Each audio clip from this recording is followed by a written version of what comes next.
ಇವತ್ತು full shopping. Hi good morning. So morning ಎದ್ದು ಇಡ್ಲಿ ತಿಂದ್ಕೊಂಡು ಸೊ ಕ್ಯೂಟಾಗಿ ರೆಡಿ ಆಗಿಬಿಟ್ಟು ಹೊರಗಡೆ ಹೋಗ್ಬೇಕಂತ ಹೇಳಿ ಡ್ರೆಸ್ ವೇರ್ ಮಾಡ್ಕೊಂಡು ತುಂಬ ಮುದ್ದಾಗಿ ಕಾಣಿಸ್ತಾ ಇದ್ದೀನಲ್ಲ.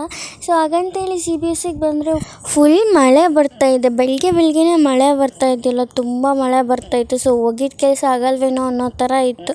ಸೊ ಫೈನಲಿ ನಾನು ನಮ್ಮಮ್ಮ ಬಂದಿದ್ದು ಶಾಪಿಂಗ್ ಮಾಡೋಕ್ಕೆ. ಏನಕ್ಕೆ ಶಾಪಿಂಗ್ ಅಂದರೆ ನನ್ನ ಬರ್ಡೇ ಶಾಪಿಂಗು. ಬಗ್ಗೆ ಇದ್ರೆ ನೀಟಾಗಿ ಕೇಳೋದೇ ಇಲ್ಲ, ಏನಂದೆ ಇನ್ನೊಂದ್ಸಲ ಹೇಳು. ಸೊ ಈ ಡ್ರೆಸ್ ನೋಡಿದ್ರೆ ತುಂಬಾ ಇಷ್ಟ ಆಗೋಯ್ತು. ಈಗ ನಾವು ಹುಡುಗಿರು ಹೆಂಗಂದರೆ ನೋಡಿದ ಒಂದು ಡ್ರೆಸ್ಸು ಮೊದಲನೇ ಸಲ ಫಸ್ಟ್ ಅಂಗಡಿಲೇ ಇಷ್ಟ ಆಗಿಬಿಟ್ರು ಆ ಡ್ರೆಸ್ನ ನಾವು ತಗೊಳ್ಳೋದಿಲ್ಲ, ಯಾಕಂದರೆ ಇಡೀ ಊರು ಸುತ್ತಬೇಕಲ್ಲ, ಅದಕ್ಕೇ. ಹಾಗಂತೇಳಿ ಡ್ರೆಸ್ ಅವಸರನೇ ಬೇಡ ಅಂತೇಳಿ ಸ್ಯಾರಿ ನೋಡೋಣ ಅಂತ ಸುಮಂಗಲಿಗೆ ಹೋದ್ವಿ. ಸೊ ಫುಲ್ ರಶ್ ಇತ್ತು. ಸೊ ನಾನು ಶಾಪಿಂಗ್ ಅಂತೂ ಮುಗೀತು, ಸೀರೆ ಅಂತೂ ತೊಗೊಳ್ಳಿಲ್ಲ. CBSE ಬಂದು ಹಾಗೆ ಬಸ್ಸಲ್ಲಿ ಕುತ್ಕೊಂಡು ವೀಡಿಯೋ ಮಾಡ್ಕೊತಾ ಇದ್ದೆ. ಮಳೆ ಯಾಕೋ ಇವತ್ತು ನಿಲ್ಲೋ ಥರ ಇರಲಿಲ್ಲ.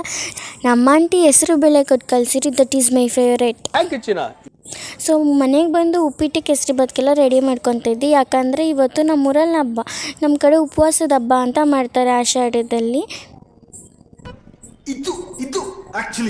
ಉಪ್ಪಿಟ್ಟು ಕೇಸರಿ ಬಾತಂತೂ ರೆಡಿ ಆಯಿತು. ಇನ್ನು ದೇವ್ರ ಪೂಜೆ ಮಾಡಬೇಕಲ್ಲ. ಸೊ ಪೂಜೆ ಮಾಡೋಕ್ಕೆ ದೇವ್ರ ಮನೆ ಎಲ್ಲ ಕ್ಲೀನ್ ಮಾಡಿ ಸೊ ಹೂವು ಎಲ್ಲ ಇಟ್ಟು ಫ್ರೂಟ್ಸ್ ಎಲ್ಲ ಇಟ್ಟು ನಾವು ಮಾಡಿರೋ ಉಪ್ಪಿಟ್ಟು ಕೇಸರಿ ಬಾತ್ ಎಲ್ಲ ಇಟ್ಟು ಪೂಜೆ ಮಾಡ್ತೀವಿ. ಇವತ್ತಿನ ಲಾಗ್ ಆಗಿತ್ತು.